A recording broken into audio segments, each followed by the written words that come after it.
16 तारिख रु मो घर योजनार स्टार्टिंग हो जाऊँगी तो ता पूर्व आपण ये सब डॉक्यूमेंट निहाती रेडी करनवा उचित। First of all income certificate जहाँ एप्लाई हम रेसिडेंट सर्टिफिकेट ता छड़ा कास्ट सर्टिफिकेट दरकार हो जदि SC ST रे बिलोंग्स करथिबे अदर कास्ट में कास्ट सर्टिफिकेट आवश्यकता नहीं। नेक्स्ट रोचे आपंकर जमीर रजिस्ट्रेशन पेपर जोटा घर बाड़ी किसम रे थिबा दरकार अन्य कौन जमी पटारे हो पारिबो नहीं। आधार कार्ड मोबाइल नंबर लिंक सहित रही दरकार जदि लिंक नहीं ताकू लिंक करे दियंतु। तापर रोचे सिग्नेचर एंड थंब इम्प्रेशन एटा तो लागिवो फोटो गोटे लागिवो। नेक्स्ट रोचे आपनकर रेशन कार्ड निहाती लागिवो।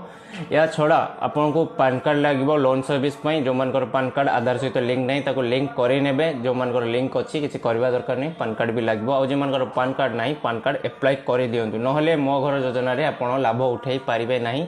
16 तारिख ठू ऑनलाइन ले स्टार्ट होची जे कोनोसी निकटस्थ जनसेवा केंद्र मो सेवा केंद्र को जाके पके पारिबे किंबा निज मोबाइल ले पके पारिबे। वेबसाइट होची rhodisa.gov.in rural housing of odisha.gov.in रे गले आपन को पोर्टल ऑफर मिल जिवो। तो वीडियोटा को शेयर करंतु एटलिस्ट जो मानकर नीड से मान को पाखरे पहुंचांतु बहुत भल हम। नेक्स्ट वीडियो रे आपन नेकी आसीबा लॉन्ग वीडियो पूरा कंप्लीट करबा जेबे स्टार्ट हे जो केमती अप्लाई करिवे जो माने घरे बसी अप्लाई करिया को चाहिबे तो 16 तारिख दिन से वीडियोटा आपन पाइ जिवे। धन्यवाद।